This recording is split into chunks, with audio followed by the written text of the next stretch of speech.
Welcome back to Silver Lining for Learning. Today is episode 271. I'm Lydia Cao from OISE, University of Toronto, joined by my wonderful co-host, Professor Chris Didi from Harvard University, and Professor Punya Mishra from Arizona State University. I'm very excited about today's conversation because we're tackling a question that feels more urgent than ever. What does it take to build democratic schools and learning environments where young people learn not just to succeed individually, but also to participate, to listen, and to shape the world around them? We're joined by three remarkable guests and my friends. And that I met back at Harvard Graduate School of Education, Dr. Linda Nathan, Jonathan Mendonca, and Gus Rojas Ayala, the co-editors of an open access book. I have it right here. Designing Democratic Schools and Learning Environments, a Global Perspective. In this book, they covered 38 schools across 14 countries to illustrate what democratic education really looks like in practice, from Boston to Mumbai to Mexico City. I've also had the privilege to contribute one of the chapters. A very few brief words about our guests. Linda is a long-time Harvard educator and founding principal of the Boston Arts Academy. Jonathan co-founded Human Studio, has worked with over 130,000 schools across India. And Gus leads a leadership consultancy spanning Mexico, Chile, Latin America, after heading one of Mexico's most influential education think tanks. So in this episode, we dig into the framework they've developed on democratic education, the four pillars, plus a wonderful fifth pillar that they're calling democratic resilience. And I can't wait to hear more about that. So without further ado, let's get into it. So Linda, Jonathan, and Gus, would you mind introduce yourself to our audience and also tell us the story of three of you coming together to co-edit this wonderful book? Who's going to take that one first? You take Oh, it. You take it. yeah, You're we the have to researcher. start with you, Linda. All right. And then you guys talk about how we came together. I think coming from you all, it's more interesting. So, deep in the pandemic, I met Jonathan and Gustavo online. Lydia, I think you may have been in that same batch, right? Were you in their class or the class right after? Batch before. Oh, you were the class before. Okay. So it's your fault that this happened then. Okay. So deep in the pandemic, I was in my whatever year of teaching a class that I've taught at Harvard for quite some time now. And I call the class Building Democratic Schools. And at some point I added and nonprofits because so many of my students were coming internationally and were more interested in how do you build education nonprofits because building schools was becoming increasingly difficult.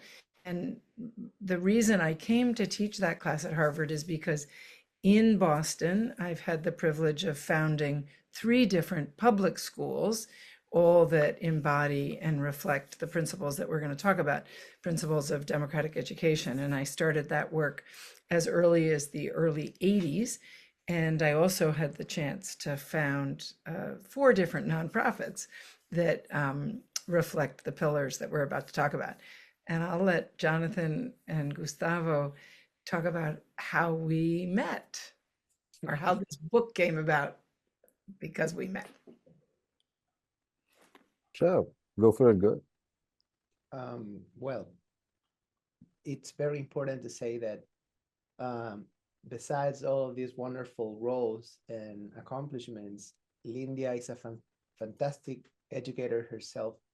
And Jonathan and we had the privilege of actually being her students. I'm personally from Chile. So the relationship between citizenship and democracy is something I was born in the last 5 years of Chile's military dictatorship. So growing up as a child, like democracy was a big thing because you knew you could lose it, right? And gaining it back was difficult. So this idea of how can like different parts of society and different stakeholders contribute to that was always really important for me, and a major driver in my decision to become an educator myself. So when I found about Linda's class, it was very obvious for me that I had to be a part of it, right? Particularly because also like as an educator, you always dream of building your own ideal school, right? Within your own ideal education system. Uh, so her class was a very transformative experience, not only because of like the actual instructional experience, but because I met Jonathan and because I met Linda herself. So Jonathan was uh, a very important part in this book coming together because he was brave enough to actually say, "Yeah, that sounds like a good idea." When I approached him to sort of explore how we could um, not let go of the wonderful designs that we produced during the class. So that's how it all started. But I think it took Jonathan to actually believe that it was a good idea to write Linda as we did. So Jonathan, why don't you take it? Sure. Thanks for that. It was so interesting to see that there's this course on democratic schools and learning environments. And within the course, all of us were given a tremendous amount of autonomy to exercise within the class, like um, truly embodying the values of what the course was.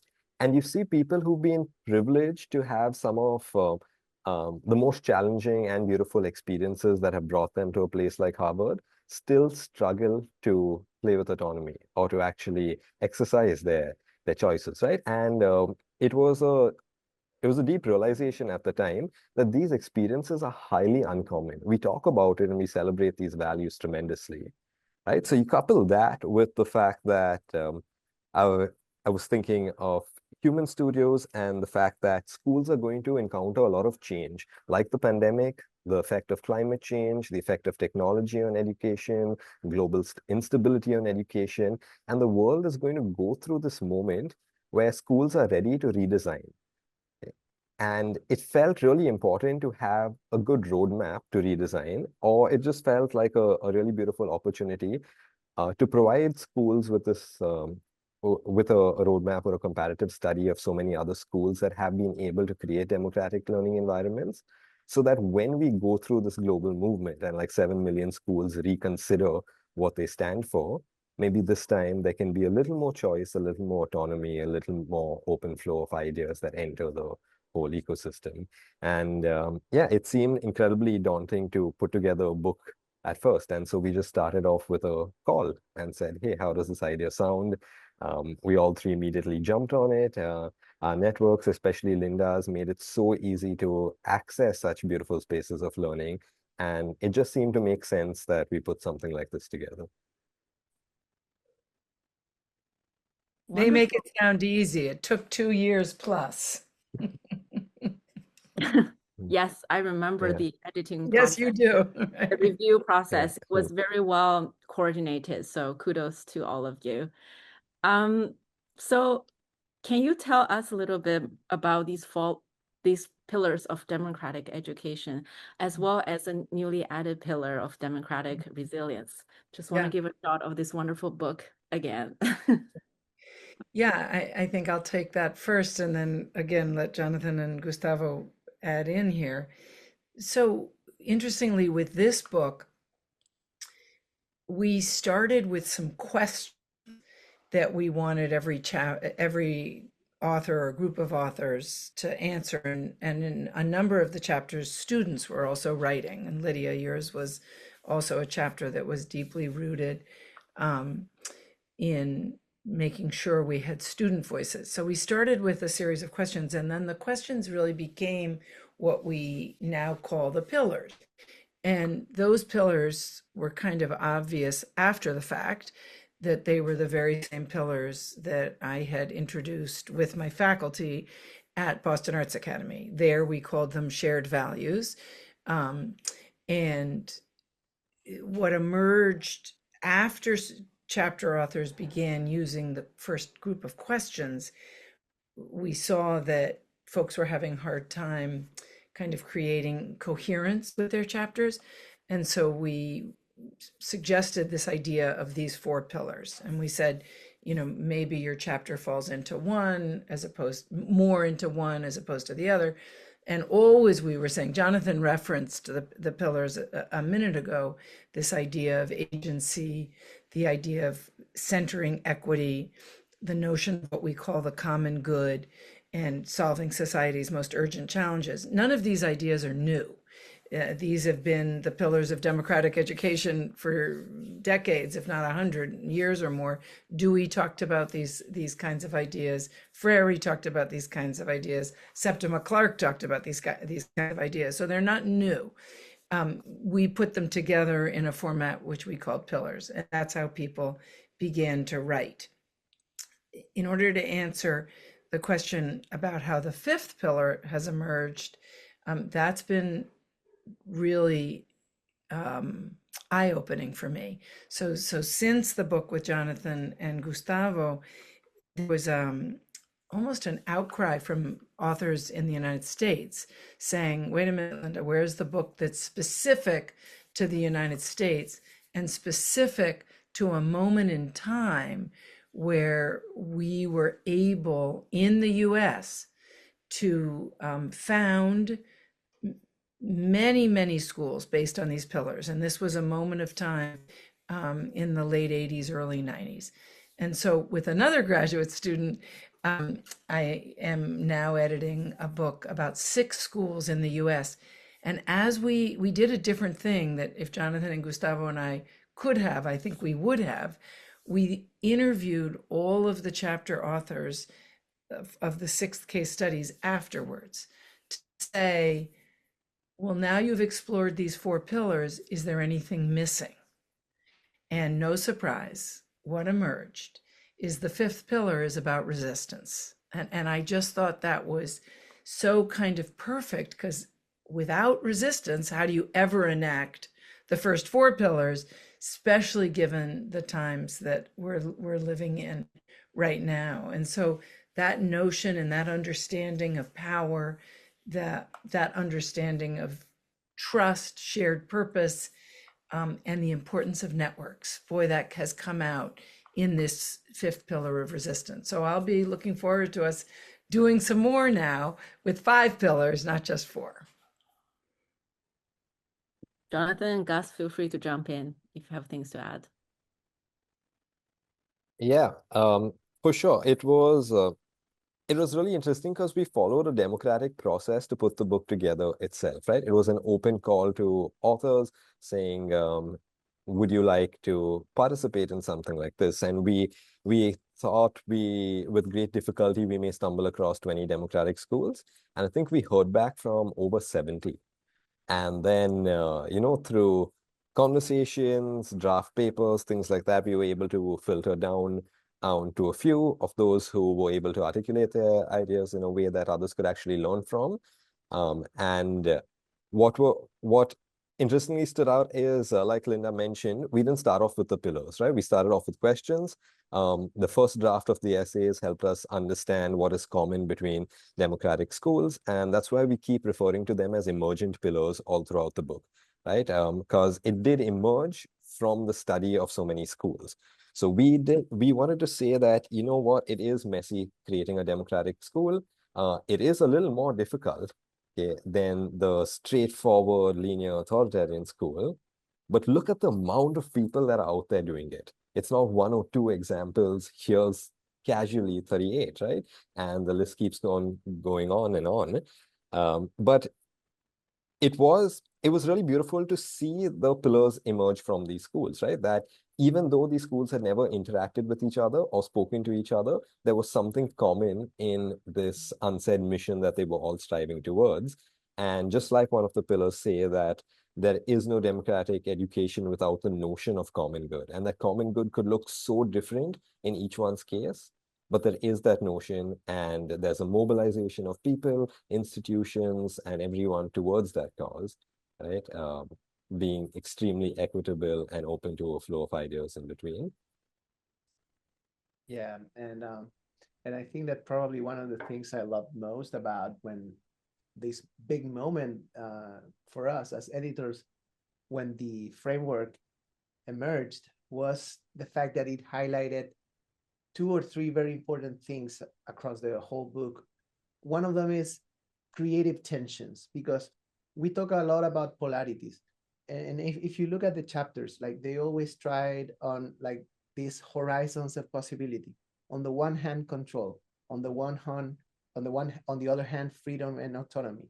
You know, like uh, you have this underlying tensions and different authors and different projects behind those stories and the communities around them, like they all grappled with those tensions in a way that was so different and unique, because it was context dependent, it was circumstance dependent. Of course you have like different geographies, different stories, different cultures, and the framework was a very like useful tool for us to sort of encompass all of those very diverse conversations into an artifact, which is a book, a cultural artifact that makes sense put together.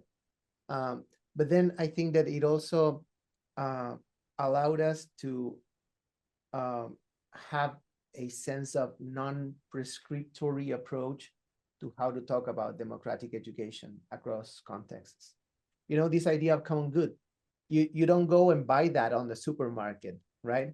So Yeah. you don't get to purchase the conversation on democratic schools either.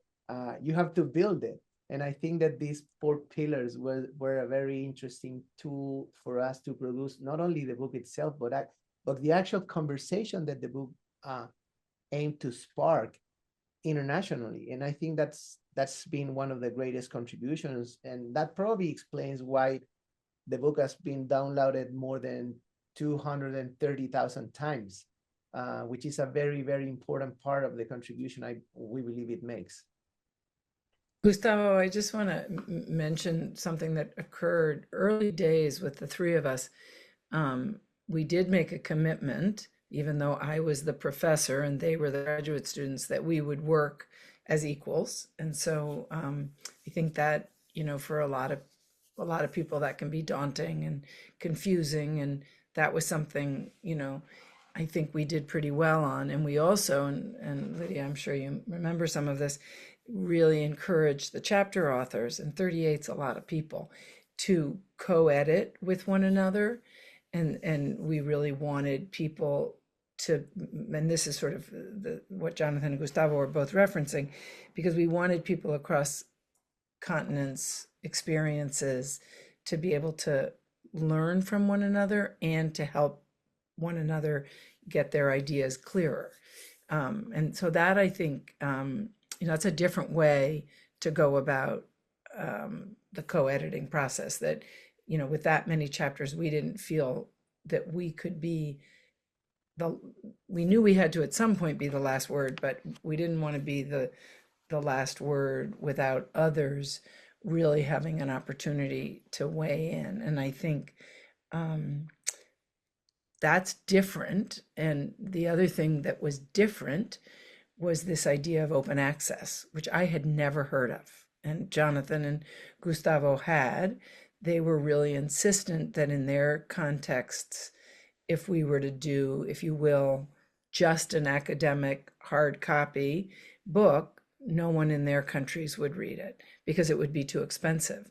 And so this idea of the book being free, I think for us, really reflects what we were trying to achieve. And lastly, I'll say, and I'm sure we'll dig into this a bit more, even the language we used designing democratic schools and learning environments, the word democratic, that caused all sorts of angst, depending on which country or continent you came from. And the three of us had to talk about that a lot. And the reason we used the term learning environments was because some of our authors were writing from countries where the political system was anything but democratic. So big D now, we were writing little d. And so they couldn't write about schools because they couldn't do schools.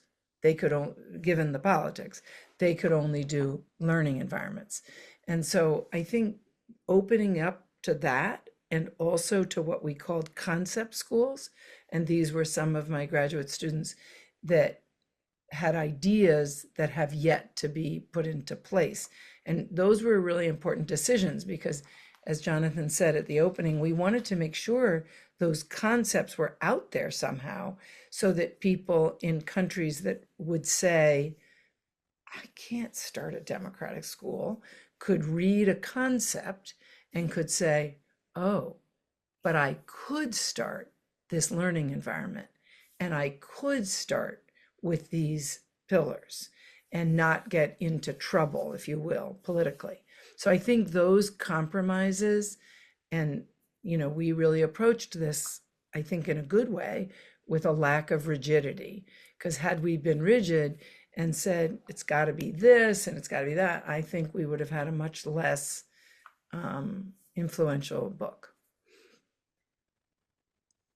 Punya, go ahead. Sure. So I have so many questions, but before we do that, Gustavo, can you do me a favor? Can you go to your settings on Zoom to the audio and just raise your output a little bit? You're coming in a little lower, if you don't mind. It'll take a second. I have just so many questions. Firstly, about sort of the model you guys followed, and I just want to quick comment before I jump into the questions. Is I can't think of a more important topic today for us to talk about. One of the things that we've talked a little bit on the show, but I've been thinking a lot about is how fragile our systems are. You think of, I mean, I'm originally from India, and one of the things that we often talk with some of my friends there is that how difficult it has been for a country which is 75 years independent to build institutions that last, beyond the individual who came in and built something amazing. And once they leave, how does that institution survive and keep to its values and so on? And it's really hard. And I think the last few years, let's say the last 8, 10 years, in this country have shown the fragility of the institutions which are 250 years old. So the importance of the work that you're doing, I just want to highlight that and underscore that, and thank you for doing that. The question that I have, and I think from our audience, these are the principles that you talk about. Some of the things that we've been talking about sort of exist in a sense of abstraction. We can all, in some ways, buy into all of these, but how this plays out in a particular instance or context is, I think, something that it would be helpful to me, and I think to our audience as well. So what I would love for each of you is if one example, ideally from across the globe, and Lydia, I know you have a chapter in this as well, so would love for you to join in as well. So if each of you to share one that stands out, that captures those core values, because I think through these four, we will get a sense of the diversity of what a democratic school, or democratic learning environment means, and that there is this core set of ideas. The way I think about it, there's a core set of ideas, and we're shining light on it from different directions, and you get different kinds of shadows, and the shadows are sort of capturing each of them. When you take them together, give you a sense of that central complex object. It's like a multi MRI kind of a thing. Anyway, I'm blabbering. What I'd love to hear from each of you is one or two briefly examples where these ideas got instantiated in sort of a powerful way. And I'll just let you guys, the book, the examples, and let you guys take it from there. Whoever wants to go first. Want to go first? Yeah, maybe I can go first, because I would love to actually refer to one of the chapters, which is all about learning environments. And it's about transforming the idea of school recess and school backyards into the idea of learning landscapes. I'm not sure about the chapter's number, but this is the chapter wrote by Patio Vivo, which is a nonprofit organization from Chile. And what these guys what they discovered was that traditionally in schools in Chile and mainly across Latin America, schoolyards are, or used to be, a very, rectangular, square kind of space, which often sort of shaped interactions in a way that was not aiming at students developing agency, autonomy, freedom, and that was not too democratic itself. Pretty much what the traditional schoolyard looks like in Chile is you have a football, a soccer field, you know, and you have boys playing football, and then you have like people walking or doing, you know, things around that perimeter. Um, so through architecture, through actually, thank you, Linda, that's chapter 35 in our book. So through architecture, you know, through design, through a kind of physicality, physical transformation of the space, they have been able to develop this notion of school yards and also the recess itself becoming a powerful and transformative experience that they have named learning landscapes.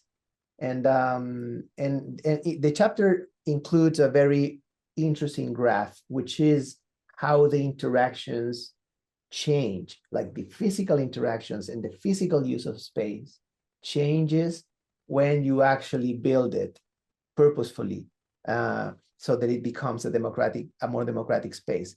So you see more appearance of random patterns.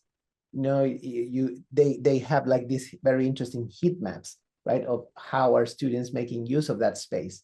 And once you transform the traditional football field into a learning environment, kind of backyard, then you offer alternatives for more integration for students with more diverse interests to actually engage in that space and to learn some skills that are essential for the democratic way of life.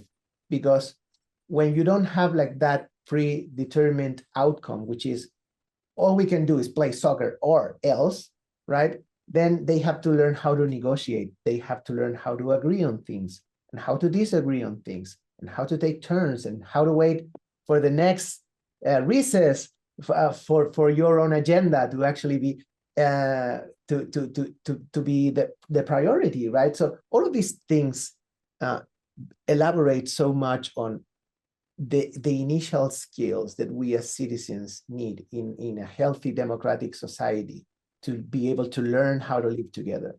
So I just love that chapter so much because first of all, it highlighted this idea of it's not all about schools, it's also about you know, learning possibilities beyond the traditional classroom. And because I think that it highlights the idea of how education actually offers a space where these more civic skills can be learned in a way that is also very democratic itself. Thank you. That's a great example. I remember schools in India as well. You have a cricket field, you have a soccer field. There's some usually boys running in that space, and then everybody else at the margin. So thank you for that. Anybody else? Yeah, it's just so hard to pick one given the absolute beauty across all of these schools. But my personal favorite is Coco. It's a concept school, and it's a nomadic learning experience, right? So over here, you have a bunch of indigenous communities that live along the Amazonian River, and this school is nomadic, right? So it floats down the Amazonian River, pops up almost like you know, a pop-up to each of these communities, engages in deep project-based learning, and allows information to flow from one community to another. And I thought, what's more democratic than a school responding to the place where the people are from, rather than people coming to the school, right? And we have such rigid notions of what a school is, right? The physicality of it. I'm a civil engineer, right? And I started off my career in construction, so I know that the school building is the most expensive thing that you ever do in a school. And children can't wait to get out of that building, right? And go out on the soccer field that Gustavo spoke about. So it almost doesn't make sense, okay, to restrict the way that we imagine school to be contained into this particular box or space, right? Another thing really interesting about this chapter is um, many indigenous perspectives talk about how learning cannot be isolated from experience. It is incredibly relational and highly place-based, right? And the moment we ask the children of farmers to leave their farm and come to school, we're automatically creating a synthetic learning environment, right? And we then wonder why people struggle with the sensitivity to apply their learnings to the real world context, right? And this just meets people in the real world context. So that absolutely stood out to me the most. But there's such a plethora, right? Because every school offers something completely different. Like the school in Egypt talks about how it's important to get people from different socioeconomic backgrounds into the same school, into the same learning environment, and walks you through the journey of two separate children who attend that school, who would have just never understood the other aspect of life had they not been together, right? So, I mean, these are just a few to start off with, but we'll, uh, yeah, Thank let the you. other examples emerge through the conversation. Thank you. So one nonprofit that we profiled in the book it was the story of Artist Proof Studio in Johannesburg, South Africa. It's written by Kim Berman, who's herself done a lot of writing, but we were really happy that she joined us in this effort because she was called back to South Africa. She is South African, but she was here in the United States when Mandela was elected. And her chapter is about printmaking and how printmaking is a form of agency, voice, and the story of that studio, which is a learning environment, not a accredited school for young people ages 17 to about 20 something, how those young people, through learning the craft, the skill, the artistry of printmaking, are able to tell a very, very powerful story that is their narrative, not the narrative of other people. And so I think it's an unusual short chapter that really privileges the role of art making in these democratic principles. And another chapter that's equally unusual was written by a librarian, Deborah Lang Froggatt, that talks about libraries, school libraries, as places to really think about and practice these principles. And she really makes a very cogent argument about literacy, libraries, and learning what democratic practices are all about. And then one more I'll just name because I want to drop something in the chat for your listeners to look at, was by Hannah Keene, called Let the Light In. And it was really the story of founding a democratic school in Far Rockaway, Queens. And she co-wrote it with a student, and the way the two of them spoke to these emergent principles. And the reason I mention Hannah's chapter is she was so kind of taken by the work we were all collectively doing that she's put together a democratic learning environment observational tool so that other practitioners can use this tool that comes from the pillars and begin to say, am I doing these things in my school or my learning environment? How might I begin to self-assess where I am on this journey? And we're really eager to hear from people, which is why I want to share it out, how people are feeling about is this the right tool? Does this work for people? It doesn't have the fifth pillar yet. So I'll make a copy of it and drop it in the chat in a second. And then Lydia, you should definitely talk about your chapter, which was also really different. Yeah, thank you. And one thing, like from contributing this book and also peer reviewing other authors' chapters, one takeaway from me, big takeaway from me in this book is that this uh, this book starts to democratize what counts as a school, really expand the notion of what is a school. Because school, the traditional notion is quite daunting. It's like this brick mortar, expensive institution that you need like heavy investment in, but one thing I've learned from this school is like it doesn't have to be that way. There is this, I think one of the reasons I'm so excited and eager to invite all of you today is I feel the example of the schools schools or learning environment exemplified in your book is also closely aligned with the episode what we've witnessed in Silver Lining for Learning. And we call them like these pockets of innovation where people are cultivating this environment. It might not be in a brick and mortar environment, but a school really, it doesn't live in a building, it lives within a community, it lives within these relationship people are intentionally fostering and this value people are upholding. So that's one big takeaway for me. So about my chapter, so I wrote about a homeschool co-op, meaning families come together to create a learning environment for their kids during the pandemic. So again, it's not a traditional brick and mortar school. Actually, our school rotate in different houses. So these kids will go to another kid's house and they will learn there that day. And in terms of who is the educator, in our case, during this time, it was the parents who are educator.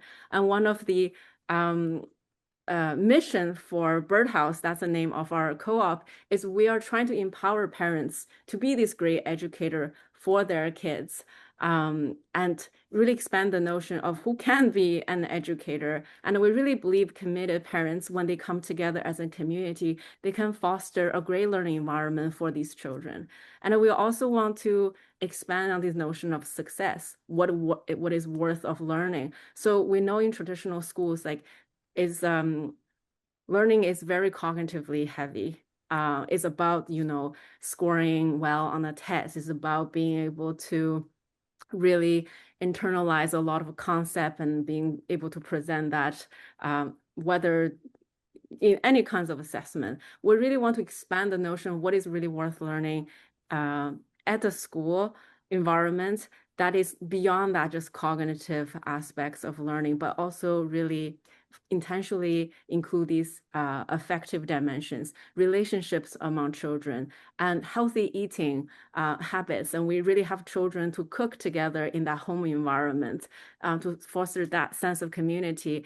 And we also include like intentional space for kids to play together and build friendship. So we think all of these are so all worthy of learning, but often overlooked in traditional brick and mortar schools. So that's the story of my chapter, Birdhouse Co-op. So thank you for this opportunity to talk about that. Thank you all. And I know Chris has been waiting very patiently. But one comment that I sent to Lydia on the back channel, I said, I think we can start reaching out to some of the people who have written chapters for your books to be guests on our show, because I think that would be fantastic to get examples. We did a similar thing with India where I reached out to 6 different organizations and had them 2 at a time. Because again, you want to get that diversity of perspectives and approaches. So Yeah. thank you for that. Chris, please go ahead. Well, I agree with you that these chapters are a great source of potential episodes for Silver Lining for Learning. So I want to go back to a theme that came up early in our dialogue today. I forget who said it, but you talked about the fact that when students and teachers and parents have the opportunity for agency and autonomy and freedom, sometimes they struggle to take advantage of it or even understand what it means. And that's very much in accord with my own experience as a university professor across really 4 different universities, but most recently at Harvard, where you have people who are certainly smart, and many of them are certainly privileged, but those don't necessarily correlate with the ability to assume agency, to feel a sense of autonomy, and to be free in your ideas about what a learning environment could be like. And I think that often people have invisible walls in their mind that come out of tacit assumptions that not only the school system, but the culture and the society have programmed into them that constrain their ability to think creatively. I and other faculty in the ed school at Harvard have run workshops where we say, let's just really throw away all the barriers and imagine what education might be like 10 years from now. And invariably, most of the imaginings are just kind of sprinkling a little fairy dust on top of the industrial era model of the school. And I think that's part of the issue here is that in an industrial process, the assembly line doesn't get a vote, right? The items on the assembly line don't have any autonomy or freedom or agency. They're just there to be processed. And I think that even in our more progressive schools that aren't democratic, that there is this sense that you're being processed and that people smarter than you are telling you what to do and how to do it, and that's okay. That's how you get smart. So from my perspective, this is not so much about knowledge and skills, because people with very little sense of autonomy and agency can have fabulous knowledge and skills. It's about beliefs and dispositions. It's about having a growth mindset. It's about moving beyond stereotype threat. It's beyond having initiative and resilience, as you point out. And so I'm curious, when you hit the opportunity for a democratic school to emerge, but it's kind of struggling to break the shell. You know, the baby bird is having trouble breaking the shell and spreading its wings. Uh, do you have strategies that you try to use or ways that you try to encourage people? Mhm. Right. Um, I'm sure so we can all I take could, a shot. Go ahead, Jonathan, and I'll follow you yeah. guys. So particularly beautiful point, right? This is the number one question that people have when they hear about democratic schools. And I think the first thing to point out is that democratic schooling, as the book points out, is a spectrum, right? And um, at one end, you have total freedom, but the outcomes of that system is completely different from the outcomes where you have more structured freedoms, right? Which is again completely different from the space where students are given minor amounts of choice. Yeah, apart from it being a spectrum, there's a very interesting question that I grappled with for a year while writing this book is what happens when people we don't think are capable of making decisions are given the chance to make those decisions. And I stumbled upon this beautiful book, Accelerating India's Development, which speaks about how India is one of the very few countries who from day one of independence had universal adult franchise, right? Everyone in the country could vote and did not have a incredibly scaled, quote unquote, conventional education system, right? And there was a lot of criticism about this. And there still is about how India's economy could have been different, et cetera, et cetera. But one thing that's not up for debate is that whenever India had to make a decision, they made the humanitarian decision. For instance, we have midday meals spread across the country when the GDP per capita is significantly lower than other countries who decided to have food stamps or midday meals. I think when the US decided to put out food stamps, the GDP per capita was nearly 17 times that of when India decided to do it, right? And it comes back to that decisions will be taken. They may not always be decisions that we like.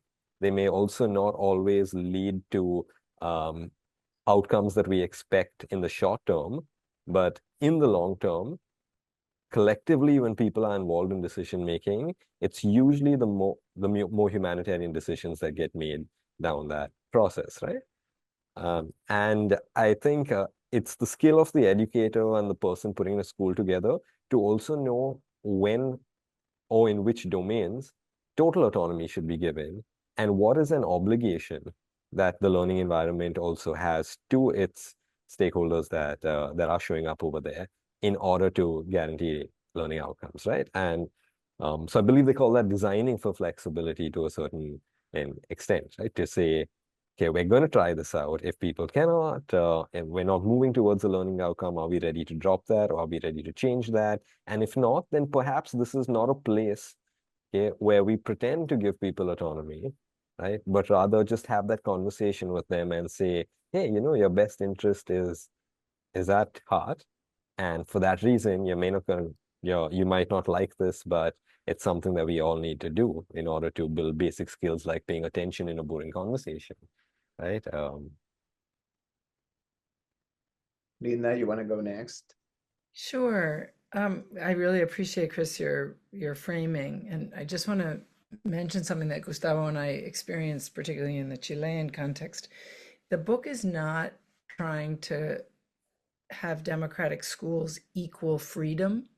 Those two things are not the same. So we are not talking about free schools. There's nothing, no, I think Lydia's chapter is probably the most, quote, if you will, extreme in terms of that. But the notion of, I just want to make sure our listeners understand this notion of free schools was not what we were trying to do, because that has a whole sort of literature.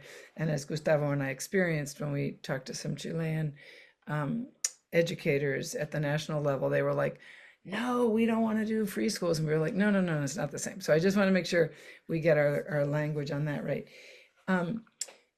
But I think, Chris, when you started talking about the Harvard students who I share with you, one of the things that I know well in the US is the public education system, because I spent almost 40 years as a public school teacher and a public school principal.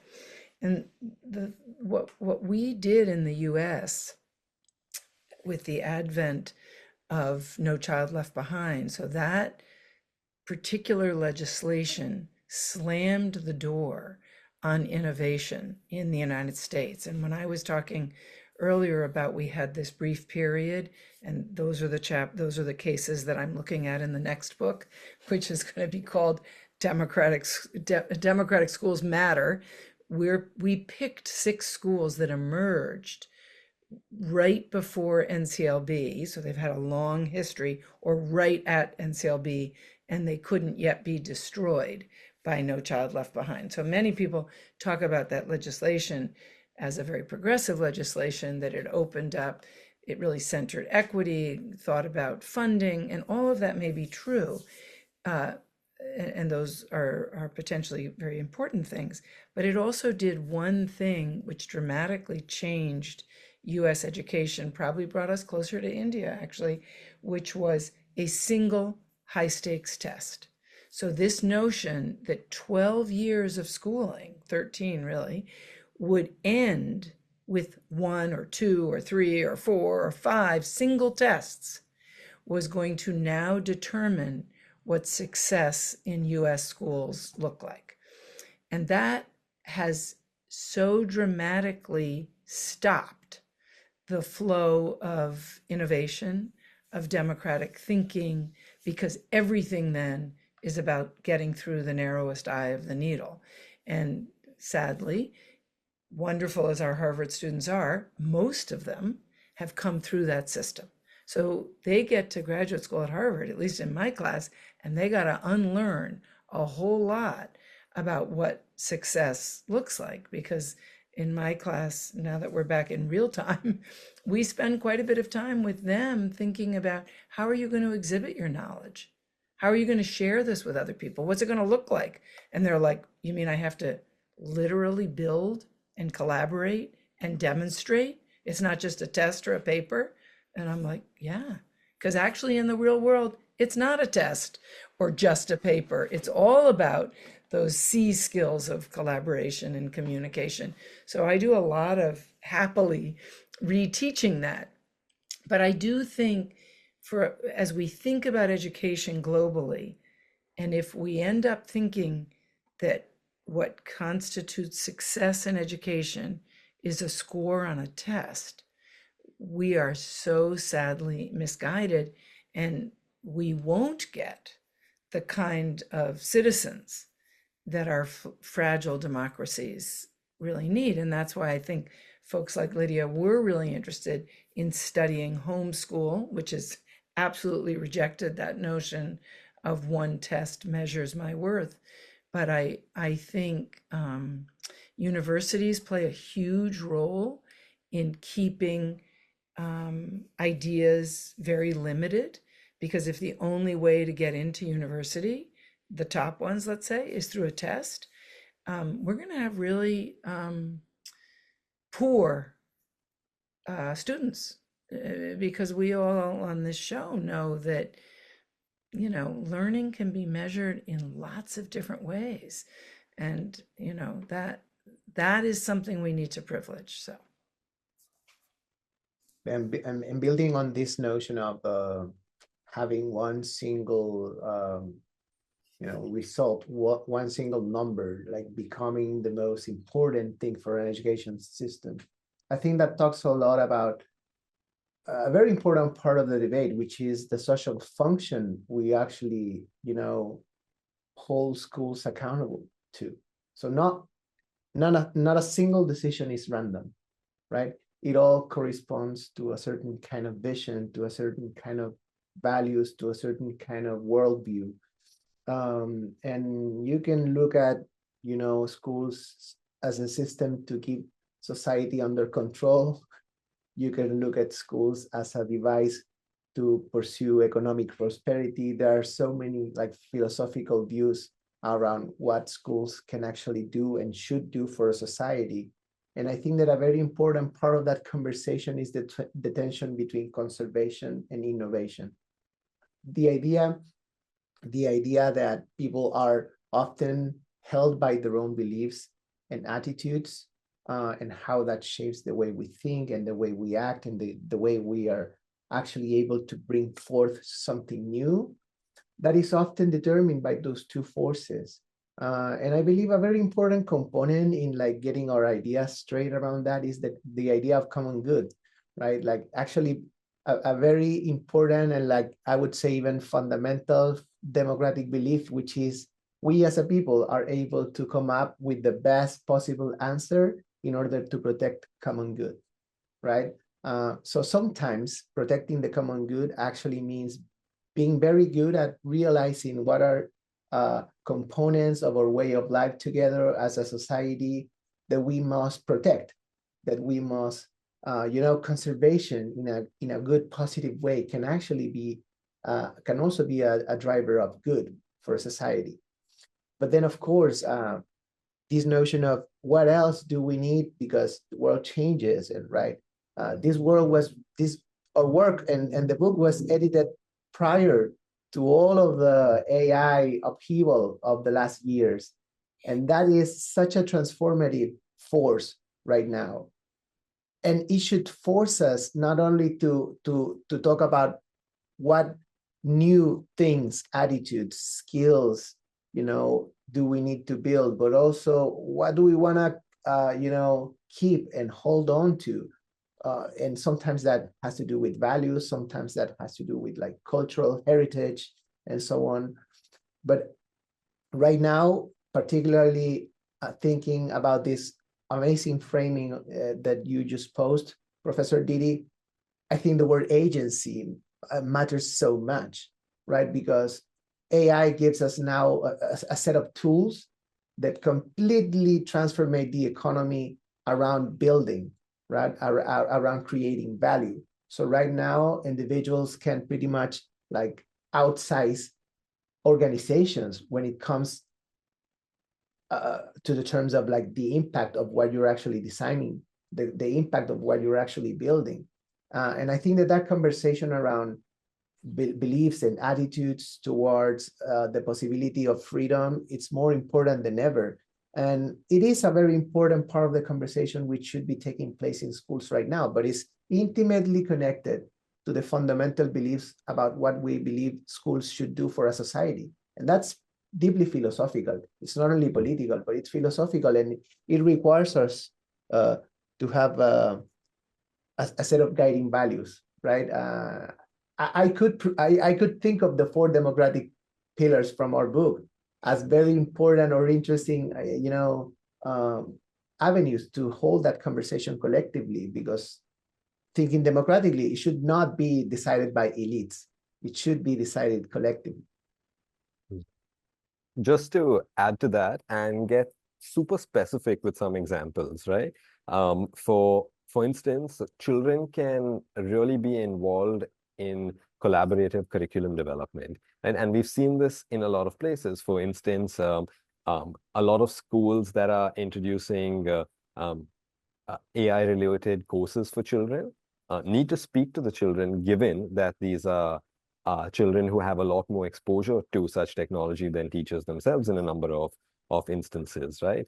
Dialogues, self-governance spaces, if not the whole school at one end of the spectrum, then at least for a certain club or a newsletter or a podcast, right? But we need to have a lot more instances where children are exercising decision making, tolerance, things like that. And another example is I know that a lot of schools have been talking about personalization, right? And these are not typically democratic schools that are talking about it, because in a democratic school, you don't need to do that. In fact, I find it a little odd that school is a space that brings people together and then does not become the one that is suited to talk about a high degree of personalization, right? Because then the signal that you're sending to children is that you could be learning better or more, quote unquote, efficiently on your own, but you know what, you're stuck with a bunch of students. Instead, we need to flip the argument to say, what is it that we can learn as a class, as a school, that is impossible for us to learn as an individual, right? And I think when we look at it from a democratic lens, we find that things like opening up decision making, at least in pockets, setting norms, what happens, what is the repercussions of breaking those norms when children take ownership of that. I think they respect that and actually are a lot more keen on ensuring that the rules that they set are enforced than the ones that we set. And we should just mention chapter 39 in our book, the last chapter, which was written by only students, called Good Trouble Report, really models what Jonathan was just talking about. Yeah. This hour always fly by so quickly. I cannot believe this I is cannot like, believe it's an hour. yeah, it's been an hour. And this is just a little taster to our audience about this notion of democratic schools. And we look forward to inviting some of the authors of this book to come to our show in the future. And thank you again to all our wonderful guests. Punya, would you like to introduce the next show? Absolutely. And again, thank you to the three of you for joining us today. Um, yeah, can't wait to reach out to the others in your book to get some episodes going. But I think specifically the diversity of things that you talked about, I think that's really important. I think, Lydia, you made the point, or somebody made the point, that we have a certain vision of what a school looks like. And I think that it doesn't have to be that way, right? I mean, there are many, many ways that we can think about it. And I think it's important to see models of, and that's great. So next week, we are going to focus on ourselves. We are going to talk about silver lining for learning. Susie Gronseth from the University of Houston and Kelly Davis, one of our grad students, actually in one of the doctoral seminars they were teaching, used this tool that we had developed that captured sort of 6 years of silver lining for learning to identify episodes that their doctoral students or master students in their program could analyze and get deeper into. So we will be talking with, Susie will be joining us along with, let's see, Paulo Escovel, Garrett Ward, and Vidya Menon, who were students in the class, to hear from them what they found in their analysis of silver lining for learning. So really looking forward to that conversation. And again, thank you very much for joining us today. The episode will be live hopefully later today on YouTube and the podcast, or at least by tomorrow. So thank you very much. Have a great weekend, and we'll keep in touch.